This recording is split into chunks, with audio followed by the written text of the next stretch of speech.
This is Make Something Cool. I'm Alex Sugg, and today I am super excited to be sitting down with Jack Butcher. Jack is the mind behind Visualize Value and is also a co-host of the Not Investment Advice podcast. Jack, thanks so much for being on, man. Mate, thanks for having me. I appreciate it. Yeah, I'm stoked to talk to you. I think people who follow me have definitely seen your work, even if they don't know the person behind it, because I've shared a bunch of your stuff through the past, and I know you're really popular amongst my circle of friends for what you do. But maybe for people listening who don't know what Visualize Value is, maybe just give like the brief overview of what it is you do and maybe like how it started to where it is today. Sure. So my background is in graphic design, studied graphic design in Cardiff in the UK, graduated in 2010. And then sort of got into my agency career. I interned in London at a couple of little boutique design agencies, moved to New York shortly after, maybe 6 months after I started working in London. Was fortunate enough I pinged about 150 emails to Craigslist classified ads for graphic design interns, and I got one response, turned that into my first real job. So got sponsored and came out to the States. Spent about 18 months there, which is a tiny little boutique design agency working on small little branding projects. They had a couple big clients like Ralph Lauren, but all very traditional graphic design stuff. Then I bounced around New York for 8 years, just different agency jobs, design, art direction, working, just slowly getting more and more digital as the industry did, like building apps, designing websites, all sorts of, and then digital marketing in all its various forms.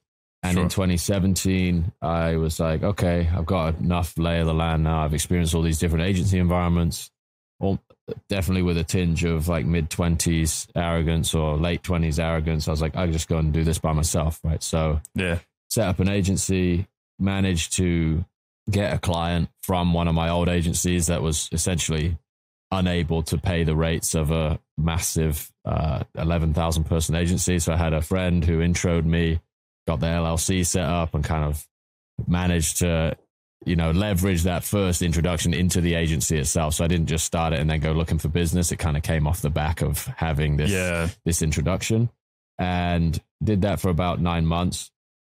It was a huge automotive brand. So obviously massive expectations in what you have to produce and how many times you need to answer the phone and how many emails you need to respond to, and in certain compressed periods of time. The expectation they have of working with like big agencies, you have to sort of fill that vacuum immediately. So the choice becomes, okay, do I try and scale this business up in like a more efficient way than all of these massive agencies that I've worked at before? Do I really think that's my skill set? Am I good at building like companies of scale, and I just obviously had no experience doing that? Or am I like more interested in doing the creative work? And so I just iterated on the agency model essentially. So that first iteration was me hiring out freelancers for every job and managing people, and essentially just an administrator. I wasn't doing much of the creative work myself. And then Visualize Value came about as kind of a response to how fast that model burned me out. It was just too much admin and nonsense and things of that nature. So Visualize Value actually began as I suppose you could describe it as a really focused design studio with a very slim set of deliverables. So we would be helping businesses that had something intangible to articulate, tell their story visually, whether that's a pitch deck, whether that's a bunch of visuals that they arm their sales team with, whether it's a story they want to tell on social, whether it's something they want to animate. But essentially all the deliverables came out looking similar. And if you've seen Visualize Value, it's just like vector shapes, typography, flat color. And then as a lead gen tool for that business, I just started posting ideas or visualizing ideas that are more broadly useful than like a supply chain or a hedge fund algorithm that I was doing for client work, as the demonstration of the type of work that I could do for someone. And that brought in enough consulting and one-on-one design work that eventually hit a ceiling of time. Again, you have that same decision to make. Do I hire people? Do I train people to do this? Or do I figure out a different model to deliver this idea to the world? And then that's when I started experimenting with product. So canvases originally, selling art of the design pieces themselves, and then a book, and then a couple education products. And we have some merch now, and it's just kind of grown different branches and tentacles over time, and it does a little bit of everything now. But the main thesis of it is to try and distill complex ideas visually and help people get a better grasp on ideas that for the most part are focused on the small business or the entrepreneur. That's the perspective that I was looking at it from, and that's basically how I was evaluating this advice. Is like, is this something that I've used or have I found useful? I'm just going to kind of consume that, wrap it up in a different way, and put it back out into the world in a way that helped me remember it, and then momentum built up from there. Yeah. I think there's a lot there that's really cool. I think for me, it just initially, it really struck the chord of what, if you're scrolling on Twitter, if you're scrolling on Instagram, and if you are a person who thinks this way of, wanting to build business or wanting to improve yourself or improve your life, it was just so digestible in a way. And I think a lot of that is because of how simplified it really made it. So like these quotes or these big ideas, I love that there was this very simplified visual aspect that kind of tells a even clearer picture of the full story of something. But I think a lot of the power in what you've built is that simplicity. Like what you had mentioned briefly is like, it's basically a black background with white lines and white text. Basically, it's very simplified. I'm curious, like, I know that boundaries in creative work are one of the most powerful things, and constraints. Like, how did you decide on those constraints, and why do you think that they're so powerful and useful in this context? Yeah, so I've tried to retroactively figure this out. I think a lot of it has to do with agency experience and being forced into the constraint that a brand would give you. So if you're working on American Express for 12 months, it's like, here's a typeface you have, here's the color palette you have, and here's, the guidelines for how far text needs to be away from the edge of the whatever it is you're working on.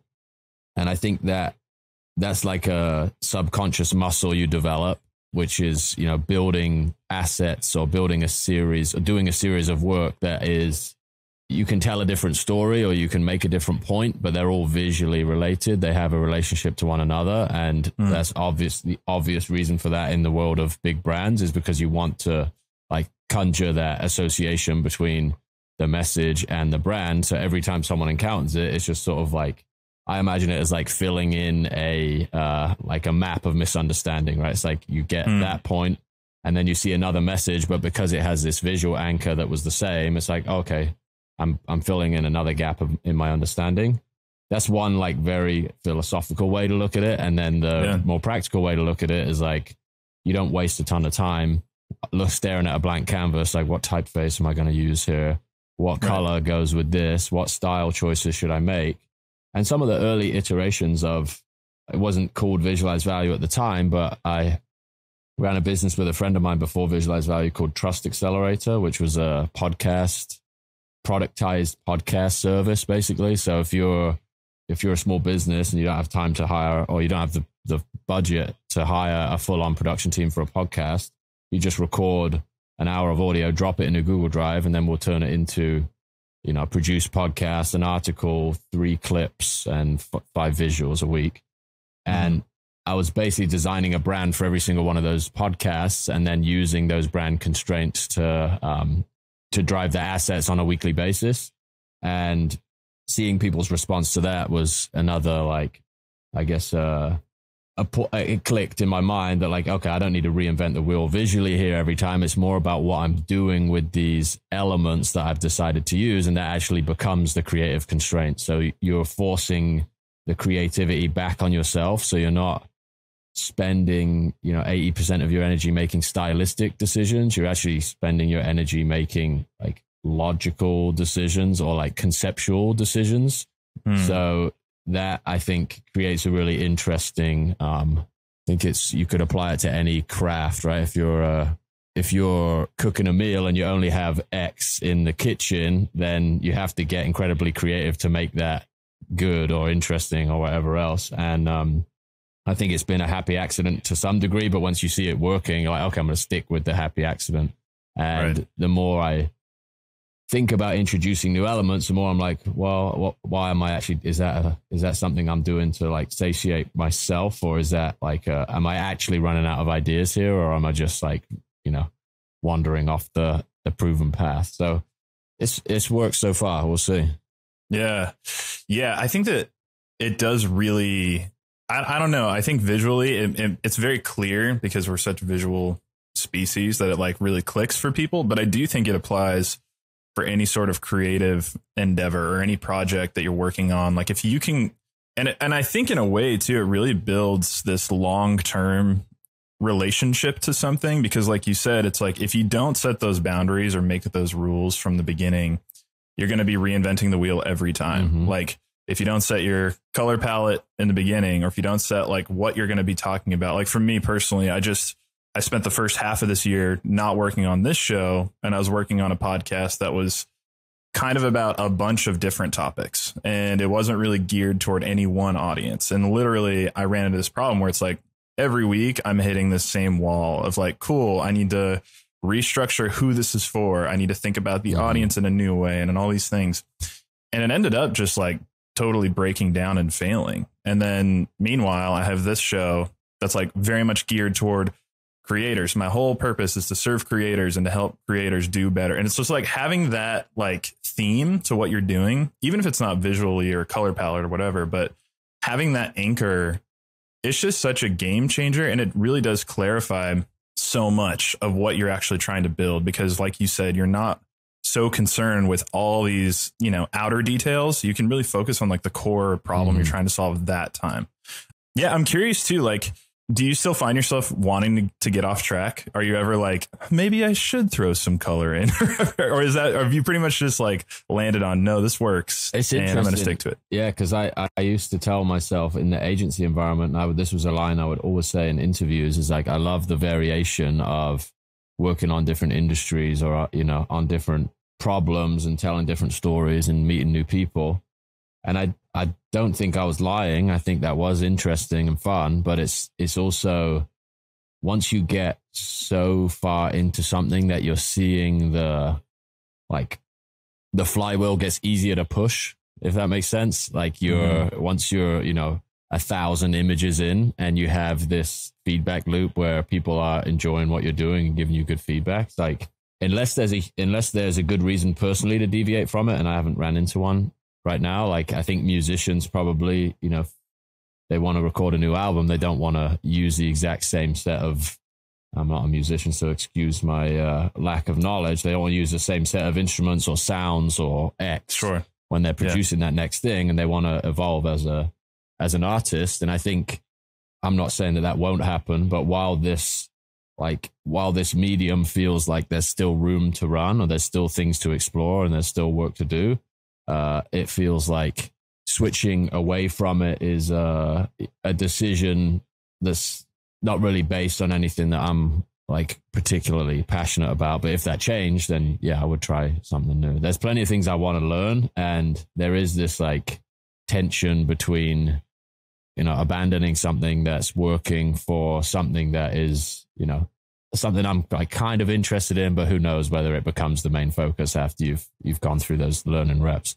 And age and energy plays a part in this stuff too. When I was like early 20s in an agency environment, I could work 20 hours a day and, switch focus between 3 or 4 different projects. That was just like the way, that was the sort of the culture of it all and the way those environments functioned. And there's like external pressure to get stuff done. But when I'm just at a different stage in my life now where I don't want to be doing that anymore, or like having these like external pressures or inventing pressure. So yeah, I've kind of ended up here unintentionally in a lot of ways, but not against changing things up, but it would never be like a massive pivot, right? Be just introducing something and iterating slightly on it. Oh, that's working. Let's keep going in that direction. It's it's fun to work that way. At least if it aligns with the way you like working, I think it's a great little loop to get into. Yeah, for sure. You just mentioned iteration, and that was kind of the next place I wanted to go. I feel like we haven't really mentioned it yet, but one really powerful part of what was cool about Visualize Value, especially when I got started, but even still, was your level of transparency in what you were building. So like it was pretty unorthodox at the time, and you would just be posting like straight up how many sales you got that day. You were showing like dollar amounts of what you're making. You're showing like total transparency. And the inverse of which was really cool of that is you were iterating on the things that were working and not working, like very publicly. And I guess it's kind of a twofold question.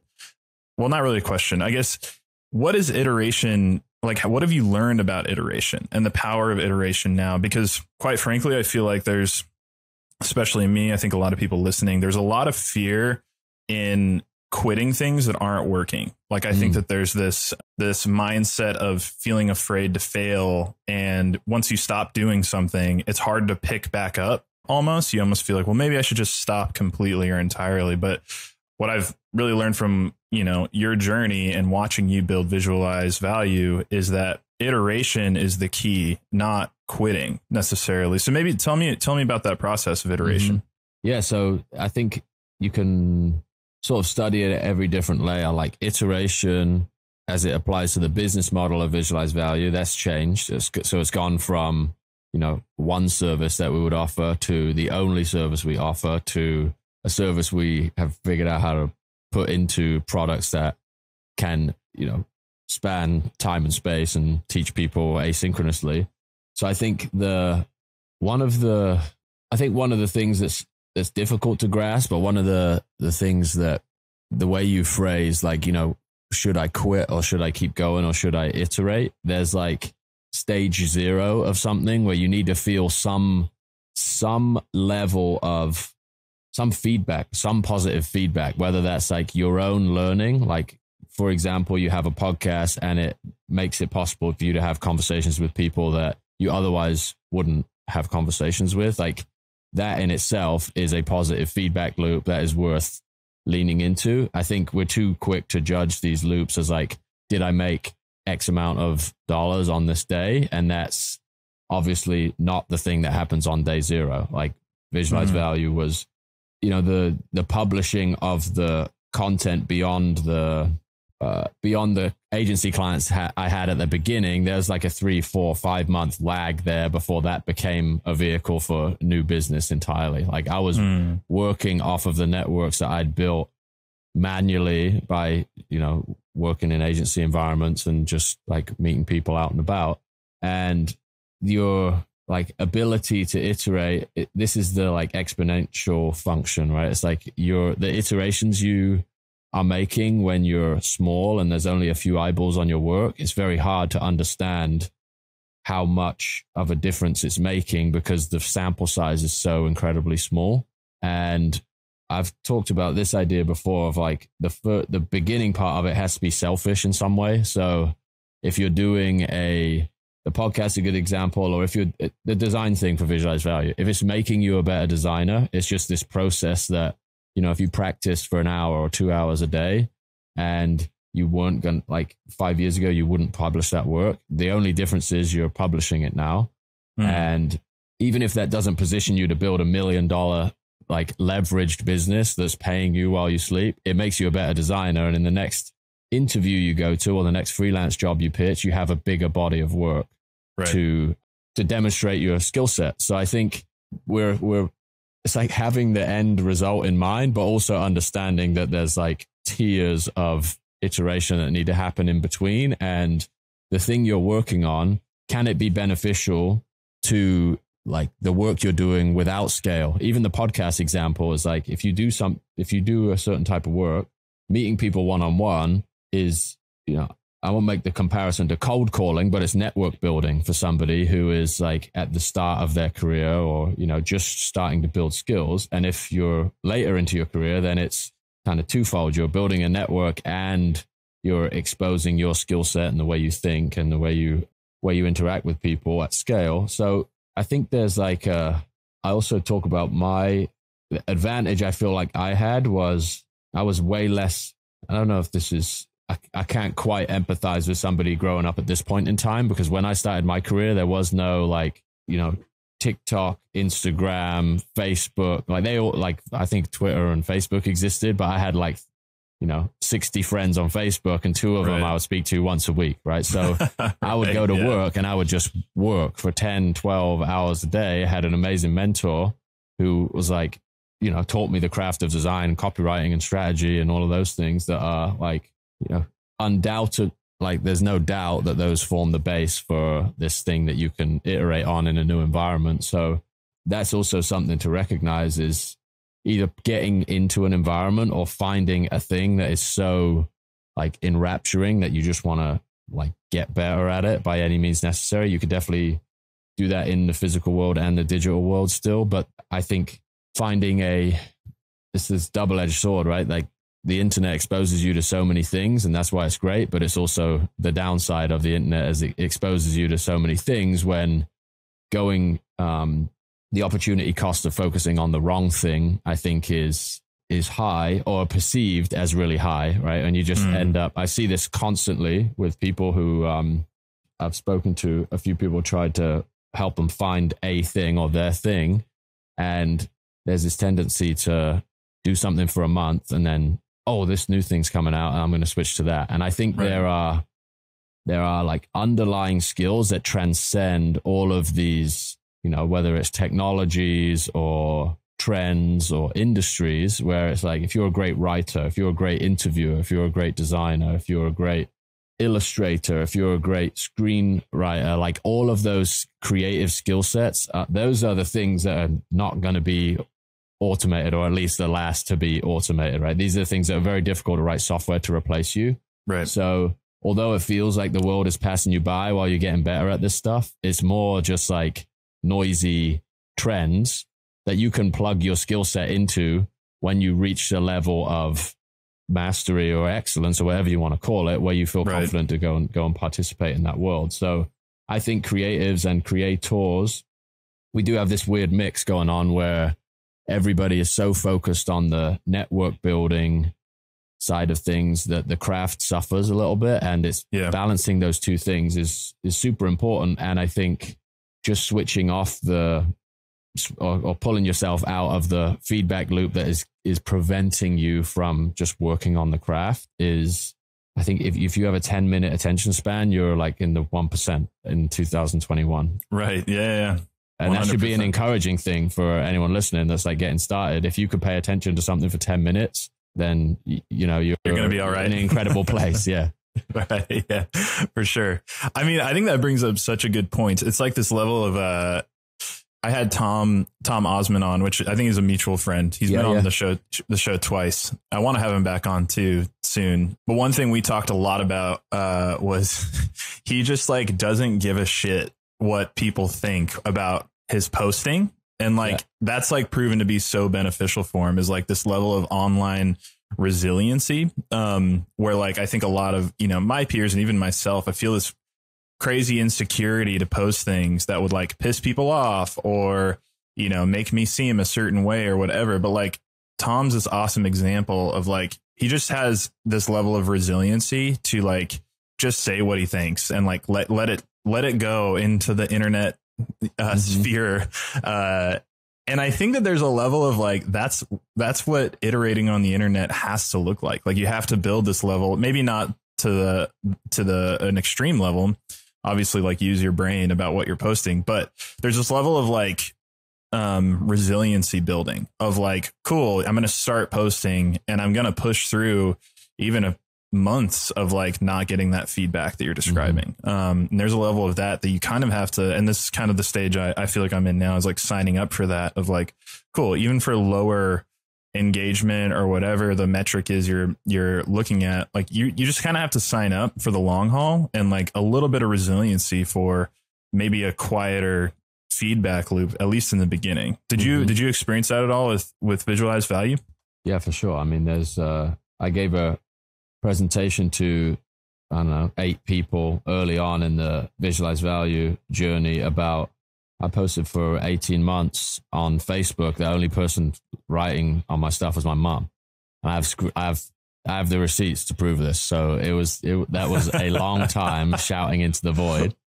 Except mom. Yeah. Mom's cool. She's not the void. Yeah, that's just. But anyway, the idea that you're growing your professional network, like you turn up and you want this thing, it just happens for you, is like, it's wild. And there's also the transition from the network you've built just by being, going to school, going to university, doing whatever before you found your thing. And there's this really painful phase where you have to separate from that, where the thing that you're doing professionally, like the chances that aligns with, the people that you play football with on the weekend or you go down the pub with on Saturday night is slim, right? And a lot of people don't make it past that phase because they get like, hey, what the hell is Alex talking about? Like, I read this thing. And a lot of people are just like, oh man, I can't break out of that. That's the ceiling. But what the internet really is like, or what expressing yourself on the internet over time does is it just becomes a search function for people that think you see the world the same way you see it, right? That's how people build community on the internet is. And this is the trap in not being yourself, is that you attract people who think what you're saying is what you believe or how you are or whatever else. And you've essentially built a prison for yourself, right? You've basically projected this image that isn't you. And there's, even if you win, you lose in that instance, right? Because you have to uphold this thing that you've promised in inverted commas. You've basically, manufactured an image of yourself that you don't want to continue being, and then you just feel trapped. And I've done that in the past where I've like in different types of businesses. And but yeah, that's to Tom's point as well. It's like when you just forget all that stuff and start being yourself, that's when the real freeing thing happens, because you may get bad feedback in the interim, or the price of the bad feedback is like meeting people that you really get on with and you can really build things with. And that's, by far outweighs the cons. Sure. And there's like a human desire to mimic and just, you see what works and you see what someone else is doing and you just copy that.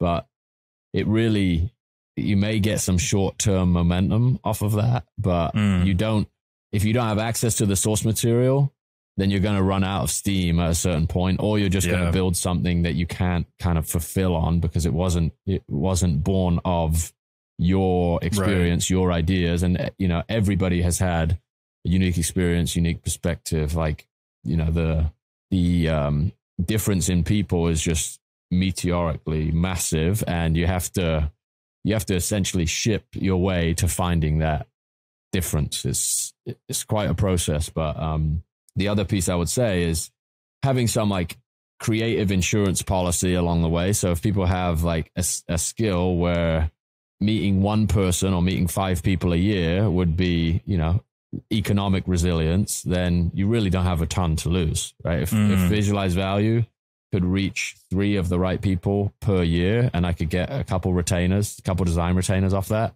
If you compare that to trying to do that in the physical world where like meeting even 50 people a day would be almost impossible. You could get 50 people's eyeballs on your stuff on the internet almost without, I would challenge anybody to not be able to do that. It's pretty difficult not to, but yeah, that's, there are all these different like gaps and bridges in the journey, and it doesn't matter how far along you are, like you hit new ones and they just present different challenges.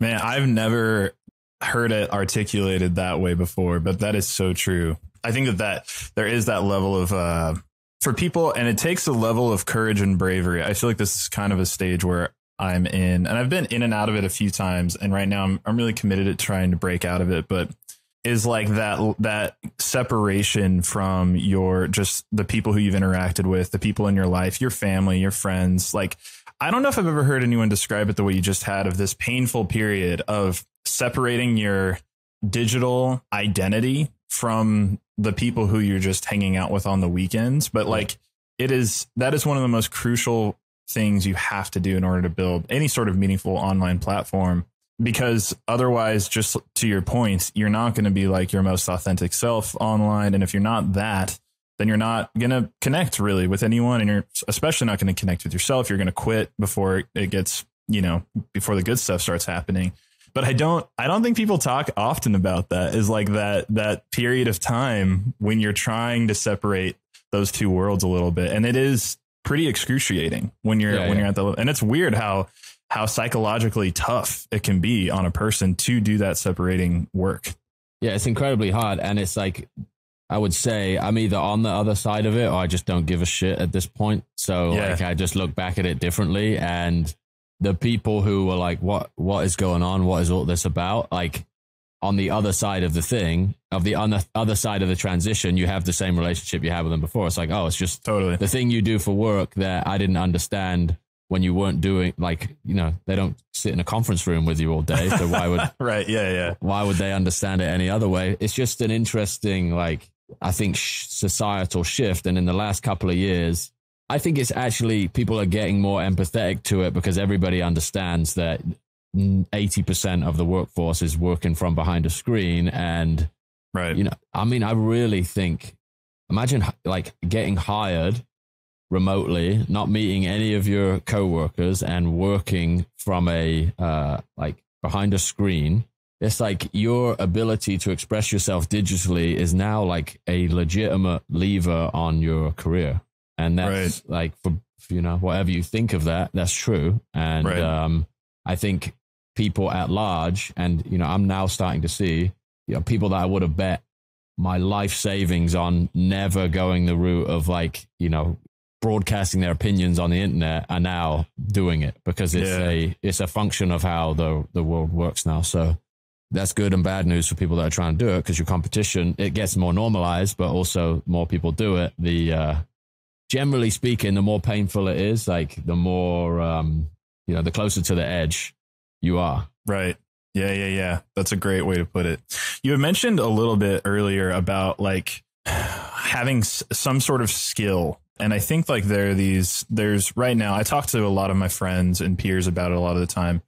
And I think right now there's a real tension around like being a generalist and being a specialist, because I think the internet makes it feel possible to do everything and to do all the things. And, I want to be a writer and a podcaster and a video maker, and I want to design t-shirts, and I want to do everything kind of, you know what I mean? And it feels like the possibilities are endless, which is true. Like some people do manage to do all those things. But for me in my personal career, like, my background's in podcasting. That's where I like cut my teeth for years and years and years. That's what I got really good at. That's what I became kind of similar to you in design. Mm-hmm. And I feel like my career I could have never gotten very far had I not gone super deep into one thing, had I not become a specialist in this one very specific area. And so for me, I have a lot of friends who are more on the generalist side, like try a bunch of stuff. And it's kind of like, for me, it was like this arc of be a generalist, find what you want to do, go all in on that, become a specialist, and then kind of become a generalist again after. Mm-hmm. Mm-hmm. I'm curious, what do you think about that relationship between specialization and generalization for like the modern creator? Yeah, I think your observation is correct that it just becomes an energy equation at a certain point. Like, what is the most efficient way to maximize? And maybe this word doesn't encapsulate all of it, but maximize reach. So how do you grow your platform to reach a number of people that you can get 60, 70% of your ambition or message across to? And in your case, podcasting, like if I tried to start a podcast on my own, I would fall flat on my face. I tried 18 months ago and it's just not my medium. So it was like forcing myself to do that. I would never, ever have been able to build relationships with as many people as I have now because that was not the medium that worked for me. But if I want to do a podcast now, I probably could, like you can use the thing that you're most efficient at to get that level of scale to then explore. And the cost of experimentation is so much lower when you have that feedback loop that's going to give you like almost instant feedback versus having to wait 3 months to get feedback. So this is why it's so difficult to do, is because it's freaking tedious to like, everybody wants to explore different things, right? Everybody wants to like keep their mind. But we just had a baby, a 7-month-old. And this is like a good reminder. Every time he's like sat still for like 5 minutes, he's like, what's next? What are we doing next? Let's go. Let's like, right. Yeah. Walk me over there. I want to go here. Like, give me a different toy. This one's boring. Right. And I think that's plugged into us at some level. We may be able to deal with it better. We don't like physically start screaming when we're adults, but there is like a constant tap on the shoulder to be like, oh, do this other thing or try this other thing. And even early in the journey of Visualize Well, it's like, yeah, I didn't want to do those graphics every day back in, 18 months ago. But I was like, you should just do this because clearly there's like, you're getting good feedback here and just sort of eat the frog and get one done. Yeah. And then, now like we're NFTs, we sell t-shirts, we sell art. I'm doing a little like podcast project on the side with some friends. That would have been such a, like, it would have been so different back then because it would have been, you're starting from zero in a format that you have no like leverage in. So I'm not saying that everybody's going to pick their medium and then you automatically grow a platform that way, but sure, focusing on finding something that's going to get you there. And this idea of constraint and format. And there's a few things that I've seen that I know would have worked, but people just stop doing them too. When people get like, you get good feedback on something, and this is the really weird thing. People abandon stuff that works, and it's normally because they get bored of doing it, or they forecast it out and they're like, but I don't want to just be the person that does X. Sure. But you can be the person that does X in service of getting to a place where you can do whatever you want. And that's like, again, if we talk about another like bridge that you have to cross, or another period of time where you just have to, if you want to remain independent, if you want to do something on your own, you have to accept the reality that like your ability to be consistent is going to be that ceiling on, or that's going to be the lever that gets you to the place where you can try different things. It's like, I don't know what a good analogy for it is, like, digging 8 different holes to try and get down to the water on the beach. It's like, just go down, just dig one hole, get to the water, and then you can use that to do whatever you want. Right. I think just, it becomes a really easy thing to visualize when you understand that you have a finite number of hours and energy in the day. And for people to even, the idea of a brand or a personal brand, I don't really love the term personal brand, but the idea of people getting to know you and trust you and be interested in what you're doing is far easier to build that relationship if you understand that every person is encountering 5,000, 6,000, 7,000 pieces of content a day. And if every time they see you're doing something different, you're sort of resetting the counter to 0 every time they look at what you're doing. Wow. And that is that's fine if that's what you want to do, right? If you want to be creative and sort of like dart around and do whatever, then yeah, by all means, there's no reason why you shouldn't do that. But if your objective is to get to a spot where you have the opportunity to like test really commercializing different things, focusing on one thing as an individual, to me is, again, there's survivorship bias in my answer because it worked for me. Sure. But I think it's a basic like energy equation, like put your energy into the stuff that's working. And then once you have this flywheel, you can try whatever you want. Right. Well, and I think what's also encouraging about it too, is it's not like your story. Yeah, sure. Maybe not everybody will go from 0 to where Visualize Value is in 18 months or what have you. Maybe the growth trajectory won't be like that fast, but like it doesn't take that long either. Like, I think that there's this real misconception, again, for me and my, I worked, I went from having my own little podcasting studio, freelancing, to running podcasts for a big media company. I was there for a couple of years, and it just like the moment I did that, it was like 2 years time, 2.5 years time. And suddenly it's like, cool, I'm kind of like set as an expert in this field now. It wasn't like this 10-year, 20-year investment or something. And for you, it was like, you kind of, and I don't know the exact timeline, but it seemed like you really committed to this for, I don't know, a few months or even maybe less to when you started seeing real returns.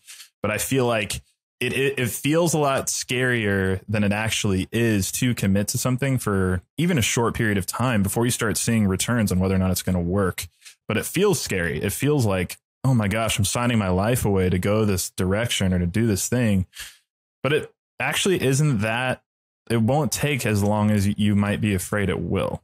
Yeah. And I think for people who've worked in creative industries, there's a frame that I used for it is like you build a portfolio of work as a designer or a writer or whatever. Anybody that can create something by themselves is building a portfolio. If you do this thing for 3 months and it doesn't get you 1 million followers, doesn't mean it didn't work, right? It's like this project that you undertook. I used to go to interviews with projects that never even went out into the world, like stuff that I would do just because I thought was interesting. I redesign this platform, or, you know, there's a album cover that I love this music, so I'm going to redesign this thing. And I put it in my portfolio and show a creative director at an agency, hey, I did this thing. What you're doing by doing those same things on the internet is just increasing the surface area of luck by doing that, right? And maybe you stumble into something that has enough legs that you can build a company, a platform, a brand, whatever off of. And maybe it's just a 2-month thing that turns into something that you put on one page of your website and then try something else. Like they're really, right. I think the expectation that everything is going to turn into this like blockbuster, amazing thing is where we're like falling short, and even educating other creators, right? And I think it also forces people down the generalist route too. It's like they don't want to be seen to make a project that doesn't resonate at that scale. So they just get like, I'm going to be my personality, and I'm going to just write generic stuff that I know is going to get, you know, I know is going to resonate on Twitter or YouTube or wherever you're doing it. And then you can get eyes and ears on that. But at the same time, it's like, for what? Because the platform for platform's sake, I think, gives you this false sense of security. And we've heard all of these stories of people that have 1 million followers that can't sell 4 t-shirts. Right. There's why you're doing it and why you're getting better at something. And then there's like exhibiting a very specific skill while you're building that thing is, again, just, I think, increasing your chances of success on a bunch of different levels, like your ability to work with people one-on-one, your ability to build products, or depending entirely on what you do, of course. And one other thing we haven't talked about in this is like the way the internet is changing and Web3 communities, how that like gets into the mix of being a creator on the internet. And yeah, it's an exciting time. I think this stuff all got introduced actually at the moment where I was losing faith in a lot of ways in like the general narrative. Like this, it feels to me like there is more focus on just reach for reach's sake versus being very particular and very, very specific in what it is you do and what it is you care about. I think you can get quick vanity returns going wide, but you can like build something really economically resilient by having a point of view. And it's hard because it takes longer, and it's like, you think of it as like a really advanced search versus like a broad search. Like, yes, you can get a lot of people to follow you on TikTok if you're doing, dance X to the most popular song in the world. But guess what? There's another 20,000 people that are doing that exact same thing. And that flavor of the month thing is just, it either keeps you chasing what's current, or it's just, you're a commodity. So the idea of picking something specific and doing projects, that's another idea of like, think about this as projects that you're testing out rather than like this entire identity that you're committing to. It doesn't need to be that. Right. The internet is, it's like a game that you can just keep pressing the reset button on. And like, that's a powerful way to think about it too. It really is. Yeah. That separation of, I think it's because so much of our lives are lived digitally now, that identity trap of, it feels like it is a big piece of your identity or whatever. But in reality, it's like, no, it's not. You're an icon on a screen. You get to hit, refresh anytime you want there. Meanwhile, you have your friends and family and loved ones. Everything's like fine. You know what I mean? But we build the screen down, put the phone down. It's like you're out of it. And not to say like your reputation isn't an asset, but it's sure the transparency of you saying, hey, I'm working on this thing, it didn't work, you'd be so surprised at how much like connection people are missing out on because they're not prepared to be transparent about what didn't work. And that, I think, has been huge in the visualized value journey too. Is like, I tried this thing, it failed. I messed up this thing, it went wrong. I upset this person, I didn't mean to. Those things had just brought like huge influxes of support and, you know, new connections. And that, I think, is underrated too. The idea that you're trying to constantly curate perfection or curate like the best version of everything. And the irony of it is, like, if your stuff isn't performing, literally no one sees it by design, right? Every single one of these platforms, you are not a profitable asset to them if they just squash you. They show it to 5 people and then it's like, that's gone. That doesn't exist anymore. Exactly. Yeah. So there's also that to consider in like the cost of like iterating and sharing. Is like, they have incentives too. Like, they're not putting your stuff that isn't resonating in front of people over and over and over again. So, and if you don't believe me on this stuff, like some of the accounts you follow on Twitter, just go to their timelines and look at tweets that are on there versus tweets that you read. And it's fascinating because you're like, oh, I definitely would have seen every tweet from person X. And you go on this thing, it's like, oh, I remember that one. Keep scrolling a little bit longer. I remember that one. And like, that is a function of like, it's very, very difficult to understand the scale and like the, you know, how the internet works. And you're so consumed by, you know, if you try and invert the like the insecurity a lot of people feel when they put something out in the world and it's not received well. If you actually think about how much attention you pay to something on your Twitter feed that doesn't resonate with you, it's just like you literally ignore it. Right. And I think the feeling that we have personally is like, oh my God, all these people that are reading my stuff are like, this is crap. Right. And I think just trying to, and again, it's a game of reps where you realize over time, like, yeah, I've written some absolute like clangers over the years, but or posted some stuff that didn't resonate. And if I'd have let that be the stopping point, then none of this stuff would have happened. So it's a fascinating, and it will never go away entirely. And I'm not trying to say that like anybody is immune to it, at least from my perspective, but sure. Yeah. It's a muscle like anything else. Yeah. That's a great way to put it. I want to get to Web3 stuff, but maybe we can push that after this question, because I know you're doing a lot of work in the Web3 space. But I think my last question, I saw it on your feed, but I wanted to talk about it here too. You had mentioned it on another podcast. One thing that I feel like is a really popular term, especially amongst creators, is this idea of passive income. We all want passive income. We want money to just magically, we want to build some sort of system that generates cash that goes straight into our bank account. It's to where we don't have to worry about running a business or doing hard things or all that stuff. But you had an excellent response to that idea of passive income. And maybe we could talk about that here just for a second. What do you think about passive income?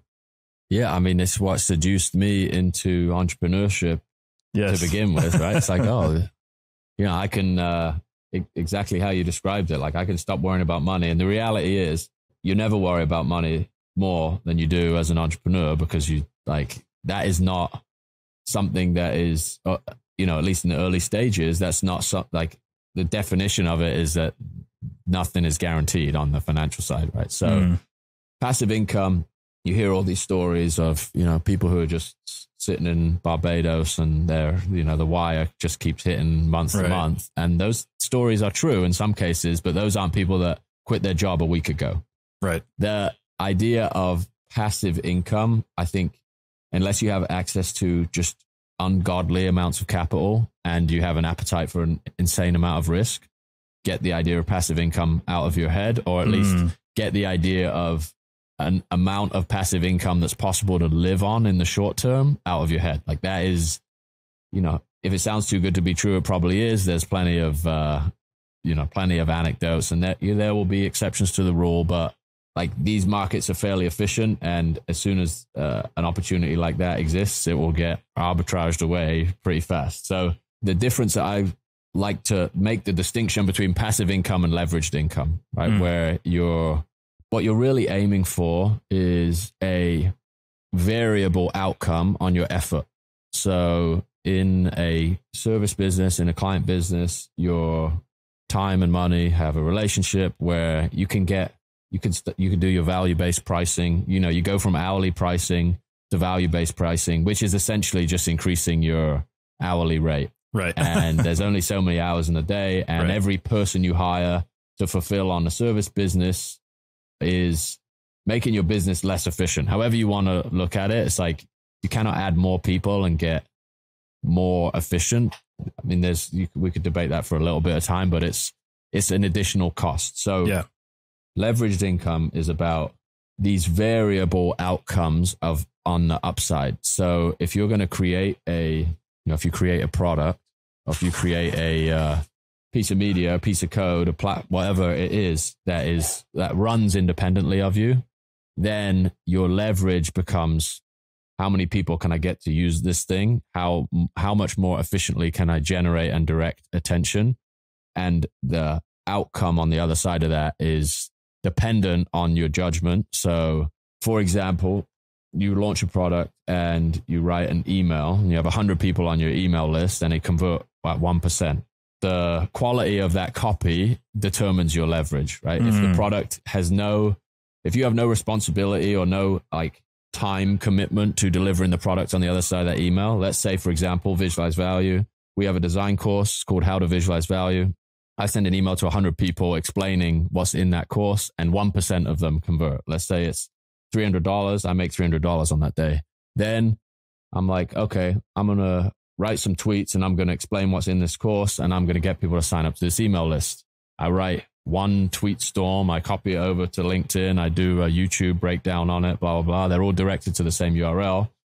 I eventually get 1,000 people on that email list. Then I send, there's 900 more people that haven't read it. So I send this new introduction, and say that converts at 1%. That's 10 people. So that's $3,000, right? If I write better copy, I maybe get that from 1% to 2%. That's $6,000. So these are like leveraged outcomes, and there's definitely entropy involved here, right? This is not a perfect formula, because the longer you go, the more people have heard about the course, the more the older it is, the less intensity and the less, the less enthusiasm there is for this thing. It's been on the market longer. So all to say, leverage is about just tweaking these levers of judgment and getting slightly better outcomes along the way. There's all sorts of different mechanisms for this that would take hours and hours to explain, but affiliate marketing is another example, right? If you have people that believe in your product, that you'll say, hey, I will give you 50% of the revenue of all this product.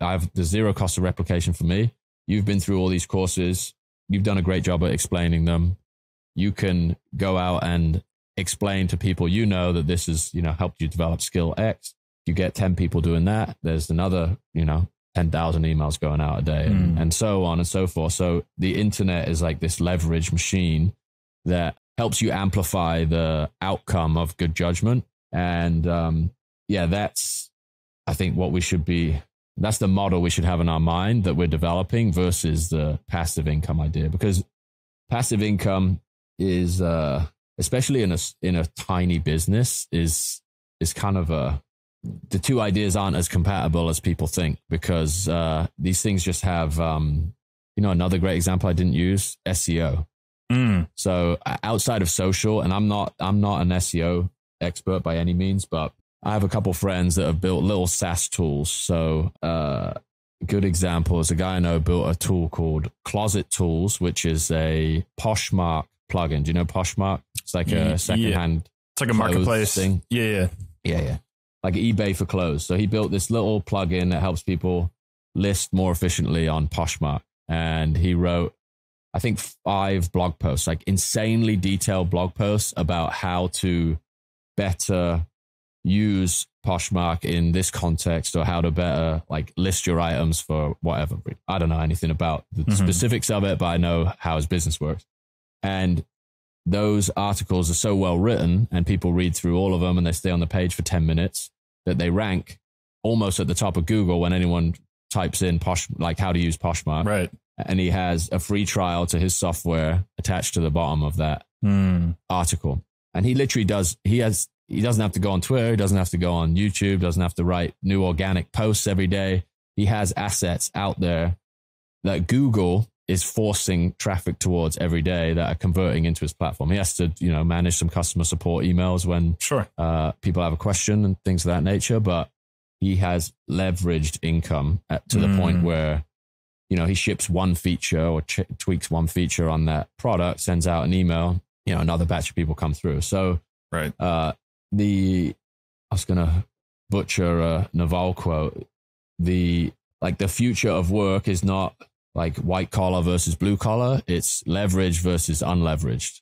So you either have leverage or you don't. And that just installing that little model of leverage in your mind is, again, it's an iterative process. And if you try and add it too soon, or you try and add like the wrong type too soon, then, a lot of it builds over time. So reputation as a device for leverage is not something that happens on day one, right? It's something that someone looks back on and is like, I'm considering buying this Visualize Value course. Let me look at Visualize Value and Jack Butcher's account. Oh, there's 400,000 people following this, and there's 1,000 visuals that have been posted over the course of the last 2 years. Right. That to me is like, if I was on the other side of that transaction, that's a signal that like, okay, this is a real thing. This is not some email that just popped up in my inbox and I'm making a decision on a whim. That's one. And then other things that you're doing in real time that might not deliver leverage today, but over the course of, 6 months, 12 months, 18 months, 2 years, they start to compound, like recording something, put it on YouTube instead of having a, individual call with every one of your clients. Even if you work in a service business, there are things you can do that can add leverage to the way you work. Right. Even stuff like how to manage file. Our accountant has an amazing system. They run a service business, but they do 1 10-minute onboarding call, and then they've got, here's a video to do this. Here's where you put this. Here's how you upload that. Here's how you automate your emails to send receipts to our Dropbox, and then they get categorized this way. These tools and the ability to automate tasks and even automate things that you say over and over and over again are underused by a lot of people, especially in the creative world, because it's, I guess the pop culture narrative is that's the antithesis of creativity, right? It's like, I need to, be at my blank page and show up every morning. And that's if you want to pitch that through a different angle, it's that's what allows you to be creative. You automate the stuff that you don't want to be doing on the admin side every single day. And you get to just show up and, do your thing. Yeah. Yeah. I feel like it's divorcing your time from your income. And you say that a lot. And I've heard Naval say that a lot of these, and I think for me, I got my first taste of that. I was 19, I think. And my background's originally in music, and I was getting music licensed for commercials and things like that. Badass. Yeah. And I remember it just instantly, I became addicted on the spot because I made one song that could get licensed 1,000,000 times. And it's one time and it just keeps going. And I think that's what's so powerful about the internet now, if used correctly, is if you can find those ways to your point, leverage it. And, I think Naval, I can link to, he's done a bunch of podcasts and stuff about it, but the age of infinite leverage is something he talks a lot about. It's just it doesn't really cost you much of anything to make, to your, what you've done. You made an online course or a few online courses. You build that once and you can just keep selling it forever. That's leverage. And the leverage comes from building an audience, by giving a lot of good stuff away for free too. I think that's one undervalued part of the process too, is you have to give a lot away in order to build that trust and for people to want to give you money for a product over time. Agreed. Yeah, no, that's completely accurate. And you can reverse engineer this stuff before you have audiences of thousands of people too. It's this is one of the models that I use. It's you take one client engagement and you say, how would I like take myself out of this process? And you can sort of reverse engineer a product in a lot of cases from like one-on-one experiences you're having. It's like, I think, the weird chicken and egg thing is people think about, I'm going to try and get 20,000 people to listen to me, and then I'm going to build something, versus I'm going to build something so 20,000 people will listen to me. And that's, that I think is the fundamental shift worth making, that, this might not be the thing that gets you the 20,000 people, but that shift in mentality is going to be the thing that makes you try over and over again to get something going. There's a few people on Twitter that I follow, that I admire a lot, that they seem to be just doing too many things at once when they have like product market fit in one area. And I think it's also, if you want to talk about like psychological barriers we have, a lot of people have a real hard time promoting their own work. And right. To really like smash through, you have to be relentless. Like you have to relentlessly promote yourself. And I'm not saying like, stand outside with a sign and be doing this all day long, but if you aren't able to leverage something like that Closet Tools example that I mentioned, where you have like organic search traffic bringing you customers every day, the initial period is rough, it's brutal. If you want to stay small and work for yourself, I think there are some ways around it. Like you can run ads, or you can pay somebody to market your work, but right. Make no mistake, there is no way around like not doing that, because the world is incredibly noisy. And I think we also have this false model of like, oh, if my work's good, it'll just spread. Right. Right. Yeah. Even the most incredible artists in the world, and the most like, they have the most ingenious PR, marketing, distribution teams behind what they do.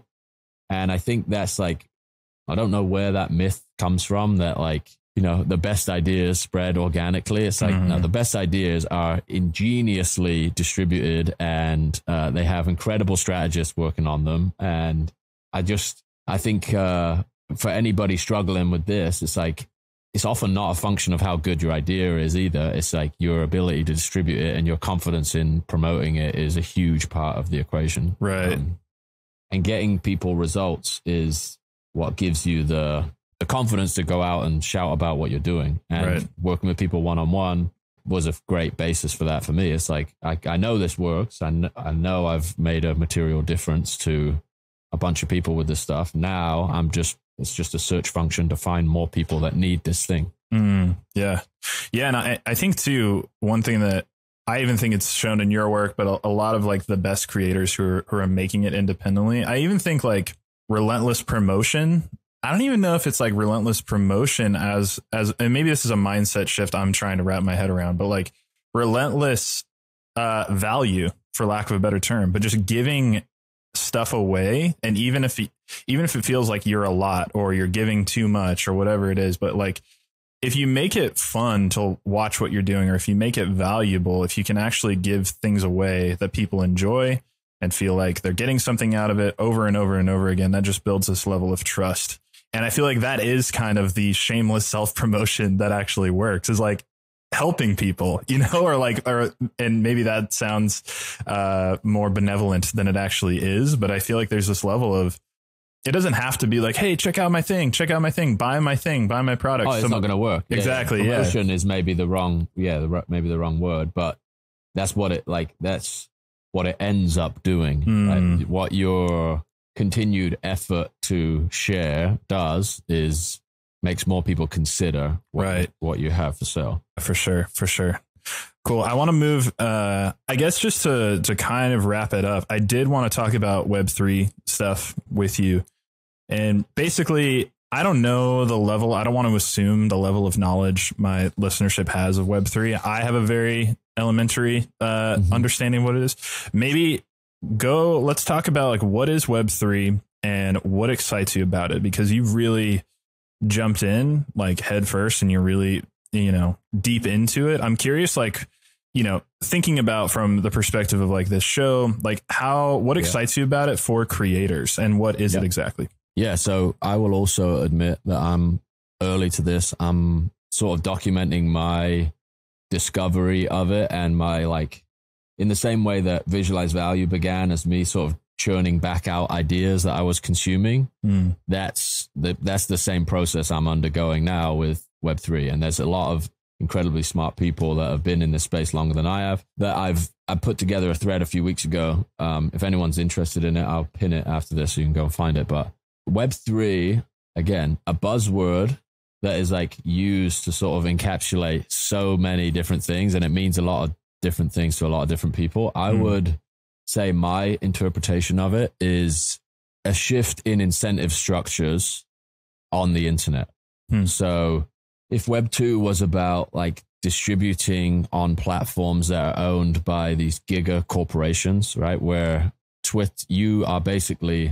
you're basically making a deal with a Twitter or a Facebook in that you will generate attention for them and basically increase their market cap by getting eyeballs on their platform so they can sell ads or whatever else it is that they're selling. And you kind of okay with that deal because you can use those eyeballs to build relationships and grow your business or whatever else. So Web3, what the fundamental difference is, in my mind, is that there's this way less friction to owning certain pieces of certain networks, and how that changes the behavior and the upside for creators is incredibly interesting. So it's all nascent right now, and there's a lot of noise and crazy, like, you know, you'll see Silver Lion Club, whatever the hell avatar project is going on, right? Yeah. But fundamentally, what's interesting about Web3 is the idea of shared ownership and upside. Yes. And the idea that you as a creator now don't have to go and start from zero and be like, hey, I'm an animator. Can somebody please pay me to animate something? I will painstakingly put out 900 pieces of animation in the hope that I'm going to catch the eye of somebody, right?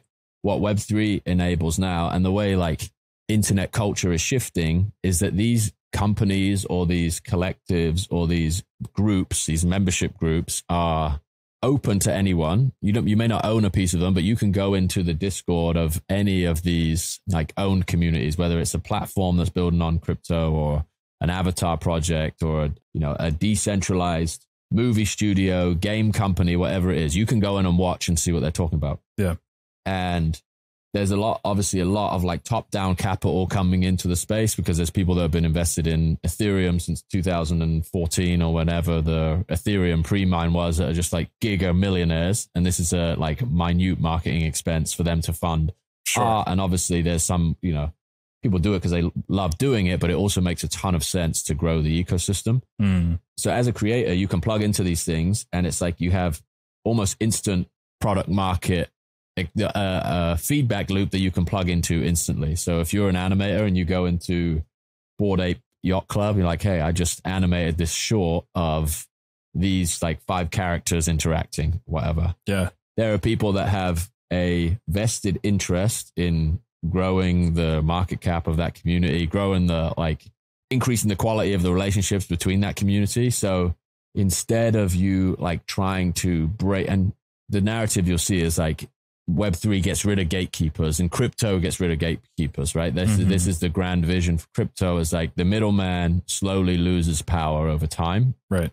And the idea that as a creator, you can start to identify and contribute to networks without permission. You could do that in Web3, but you wouldn't be able to buy a piece of it. Yeah. Like just without permission, just be like, I'm buying into this project. I think it's cool. And then I'm going to start contributing to growing the value of this thing, right? If I think Mirror is an amazing platform, I can start publishing on Mirror. And actually, maybe this is not the best example, but a lot of these protocols are offering like you can buy pieces of those platforms in public markets. Yeah.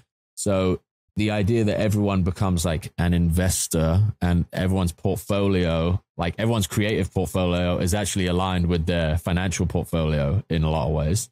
That to me is extremely exciting. I don't think it's this promise that everybody's going to make a ton of money by any means, but I think it's it's a definite shortcut and network effect. Like I've seen so many just obscenely talented people that are just not great marketers. And, you know, if they wasted 30 hours a week marketing, they wouldn't be as good at what they did, right? Like, you know, 3D artists, people that come to mind are just like insanely dedicated to their craft. And this is like these positive sum networks where you can bring people in and everyone can contribute, grow the value of the network together. And it shifts the incentives in a way where you're not competing against another designer in a Web 2 company. Like even in my advertising days, it's like which art director and copywriter is going to come up with the best campaign. Right. Yeah. And these guys that didn't come up with it, they're not going to get the next pitch, right?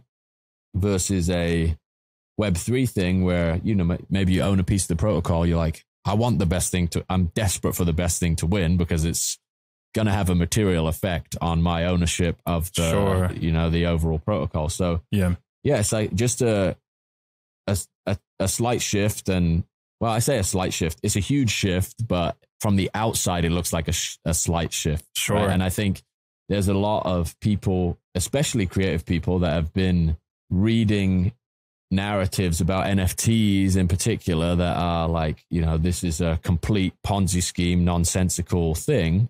But what it really is like, we talked about internet identity and you being a native citizen of the internet. It's you being rewarded for one, your contribution, but two, just your taste.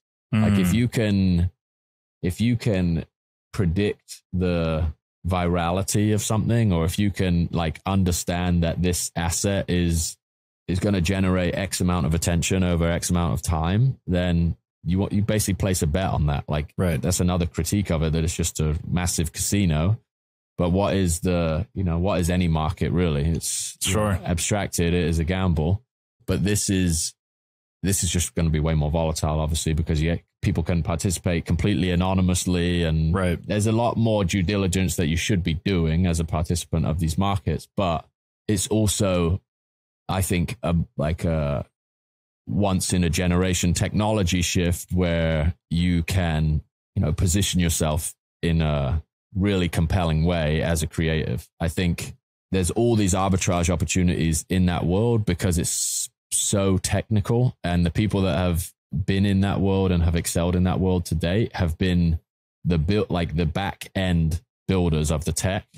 If you go on a lot of these, like, I don't know if you ever mess about with DeFi or anything like that, but some of these protocols, you go on the website, like this is like the Starship Enterprise, man. I have no idea where to start. Yeah.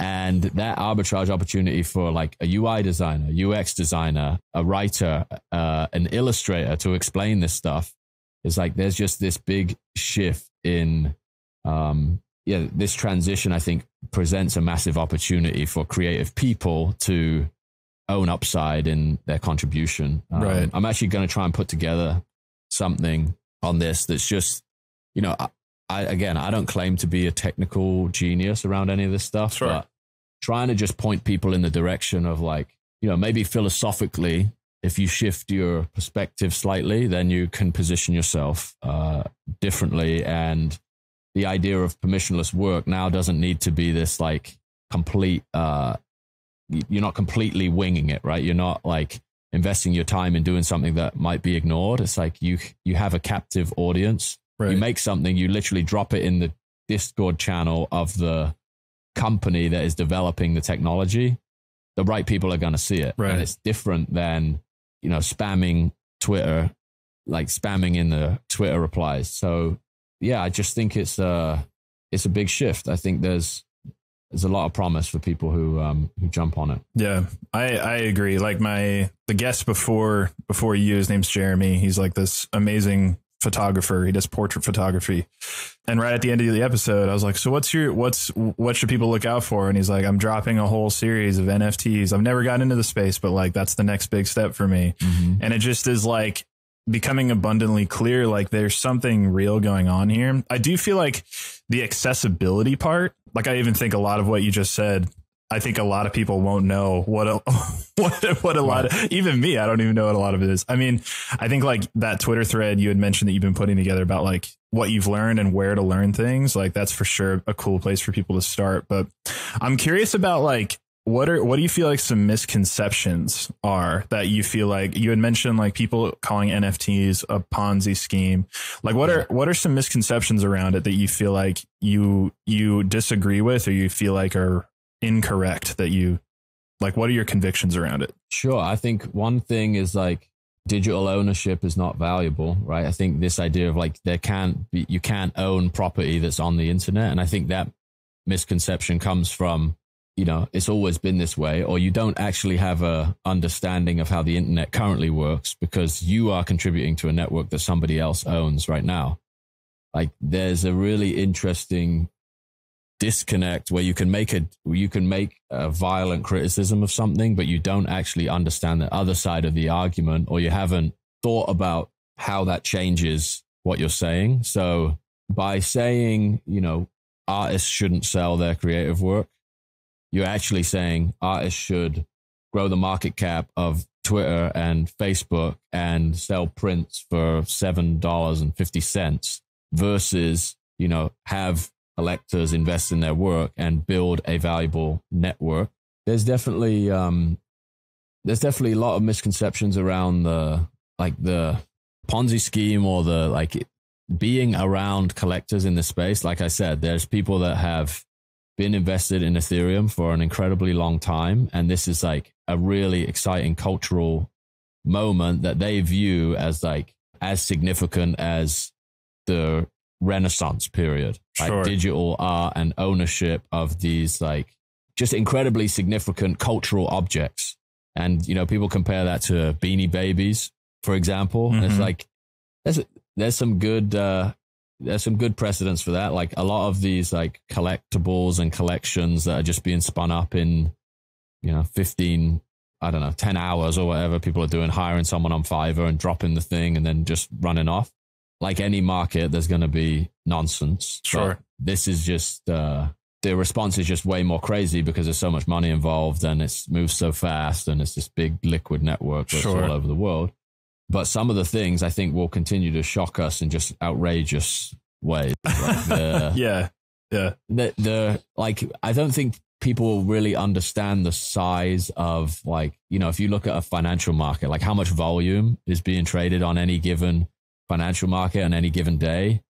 It's hard to even wrap your head around conceptually what's going on. Like $1 million NFT sale is nothing. Right. It's just in the grand scheme of how much money moves around the world on a daily basis, it's nothing. And to a middle class person in any country in the world, it's ludicrous. But in terms if you actually contextualize it around what it is, which is a global market for this thing with finite supply, and 10% of the active participants in that market have a 9-figure net worth.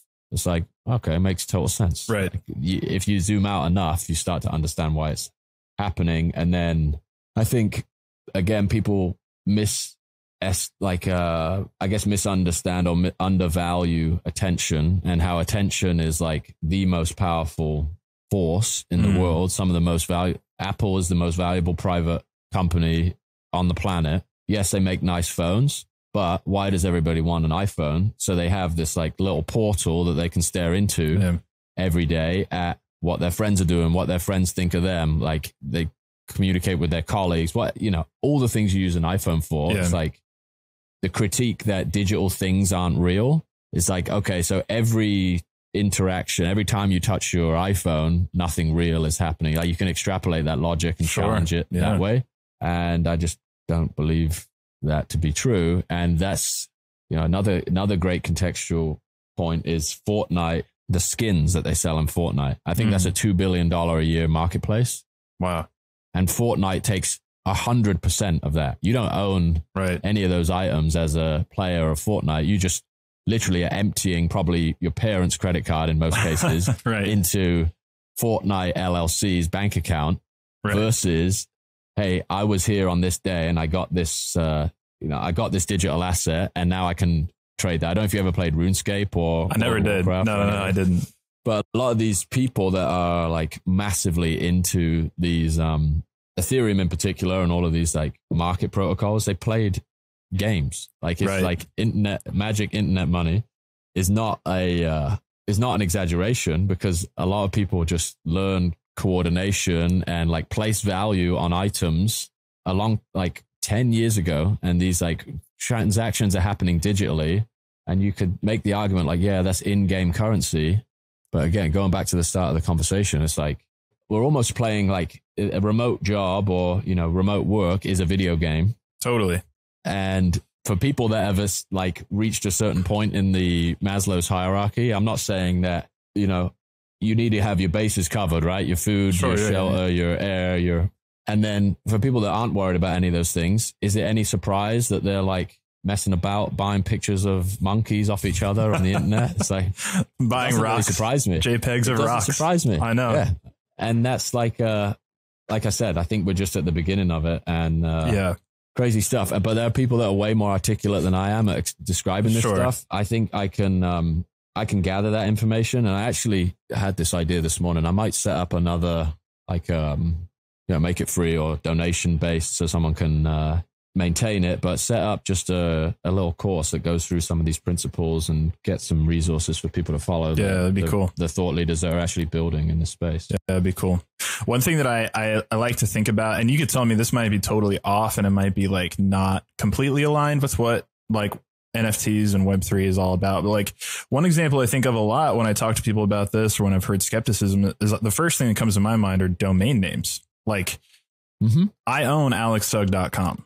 No one else owns that. And that's like digital real estate that actually really counts. You know, like I remember when they made the app extension .app.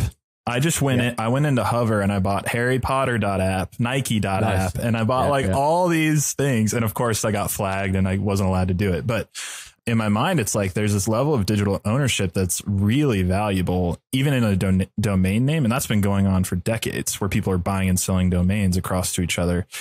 And it's like letters on a screen like that. Like it's not quote unquote real at all. This is all just a big story we're telling ourselves. And that's a huge part about like real money too. You know, like I think especially over the last year and a half, like I do feel like at the end of the day, the crypto world, NFT world is just, it's a narrative that's a response to another narrative that people think 100%. And it's just all about, I think it becomes very complicated sounding because it is technically more complicated than what we're used to. But I think at the end of the day, it just comes down to like, are we telling a newer, better story of this digital currency online versus what has been in the past? Yeah, I think that's a great perspective, especially like the domain thing for digital ownership and the complexity of the money story. Also, money in a traditional sense is incredibly complicated. Just nobody has a clue how it works. Right. And like, if you start to like, I think what crypto does is like, you start to ask questions about like, why do you need hard capped money? What do you mean? And then you start to like, you really start to get into the world of, oh, okay, somebody came up with this. Everything is a human invention. Like nothing is absolute. And then I guess the crypto argument, and especially the case of Bitcoin, is like, well, you know, we have figured out absolute money, and this is what we believe is going to eventually trump every other form of money. And I have no prediction or opinion there, but I do think all of these technologies and all of these stories just lead people to basically finding out that things don't have as rigorous of a, you know, you especially when you're like an entrepreneur, you operate in your own business, or you break out of this world where you just, certain things you accept and you don't dig into deeper because it's just have no reason to, right? You have no reason to like get any more intimate with the details. Or in my case, I'm talking about that. And then when you do, it's like a rabbit hole. It's just a complete rabbit hole. And you realize, okay, emperor's got no clothes in a lot of cases. So we're just going to see what happens. Like just follow the stuff that interests you. And it's just, and it's getting crazy out there. The internet, there's a video of David Bowie. You ever seen David Bowie's prediction of what the internet? I did. Yeah. It's crazy. Yeah. Yeah. And I think he's spot on. It's like, you have not even began to understand the implications of the internet. And I think these are like the cracks are starting to show, where it's like the things that everybody accepted as like absolute truths are now like, oh no, there's a dude that invented new money that just like right. this guy in San Francisco. Like, what? Right. Like 10 years ago, you would say that's impossible. And 10 years from now, we'll look back at this and be like, we were just talking nonsense, right? We didn't know what the hell we were talking about. Right. For sure. For sure. No, that's cool. That's cool. I'm curious, maybe just to wrap up, I think that's talking about Web3 and NFTs. I think there's a lot there. And I will link in the show notes for everyone listening to Jack's Twitter thread about like what you've been learning and resources and stuff. And I think if you made a course of some sort, that'd be really cool too. I think maybe to wrap up, I'm kind of picturing, somebody listening who maybe they haven't started yet on this creative idea that they're wanting to pursue. What, maybe as to wrap up, if you were sitting with this person and they said, what do you think my first step should be towards starting creating things online for the internet? What would you say to them? I think one of the things that I've seen work is basically iterate in service of finding a format that you can really own. So the visualized value thing is one example of that. Another example I loved that was maybe a year ago, someone was doing interviews with people on Twitter just in DMs. I saw that too. That was cool. It's cool, right? Yeah, that was one of the examples I actually was referencing when I said, why didn't you carry that on or turn it into like a little media brand or something? Yeah. I thought it was badass. Stuart Sim, I think the guy's name is, who did that. I thought that was such a clever idea because it was like, get it back up. Yeah, it was like, what, 2 or 3 messages back and forth. That was like a 3-minute interview with like these awesome creators just through DM. It was really cool. I like that. Yeah. Yeah. So I think if content specifically is your interest, then the format piece is really a powerful thing to iterate on. Like, think about how you can add creative constraints to the format, and then you're basically putting your perspective into like through that filter every time, which I think is just a powerful way to like get constrained enough to go. It might be like a 5-minute podcast, or, for me, it was whiteboard drawings on YouTube. It's like, I want to do 5 minutes or less. Like, I really want to get critical mass of content on YouTube. Like, I don't produce a ton of stuff there anymore, but I was like, I got the channel. I'm not just going to leave it empty. I go to WeWork for a day and I just recorded 20 videos, 5 minutes each. Right. And just sprint into those little like sequences of projects that are, have some kind of creative constraint. Yeah. And then the other piece, I think, go back to the part of the conversation we had where the feedback you get from people who you just happen to be connected with based on where you're born or where you work or whatever else, like, stick it out through that, because it's kind of a journey to discover people that see the world the same way you do. And producing content is almost always like a byproduct of consuming other people's ideas. So even just acknowledging them in the process is going to build your network, because all of these platforms, like, they fit together that way, and you can acknowledge people there's a subtle way to do it. Like, there's the right way to do it. But I think that is also an underrated tool. That had a big impact on getting visualized value started, is just saying, I'm a huge admirer of this person's ideas. I spent a bunch of time adding context to this, and, hopefully they like it or they're interested in it. And if not, oh well. But that I think is, whether it's the Web3 idea we talked about or permissionless publishing. Yeah, there's just start putting stuff out, getting feedback, and iterate from there. That's good. Yeah, I think it's Kevin Kelly, the 1,000 True Fans idea, and like that the internet is this gigantic, pool of people where I can almost guarantee there are 1,000 people out there who are into the same stuff you are into, and it's a matter of going out there and finding them. Jack, thank you so much for being on the podcast. This was awesome. Is there anything you want to plug before signing off? No, just if I end up doing this Web3 thing, I'll tweet about it. So cool. Let's connect on Twitter, and if I can answer any questions, DM me. My DMs are open. Cool. everyone go follow Jack. It's the best. He creates awesome content. So, and thanks everybody for listening. Again, thanks Jack for being on. If you enjoyed this episode, and if you want to get more of these conversations sent directly to your inbox, just head over to my website, alexsugg.com, and sign up for the newsletter. And as always, if you enjoyed this interview, please go leave a 5-star rating and review on Apple Podcasts. And last but not least, this episode was edited and produced by Josh Perez. And if you're looking for help for your podcast, Josh is the dude to do it. He's a great producer and an even better dude. Get in touch with him at justjoshperez.com. I'll be back soon with another new episode. So until then, let's go make something cool.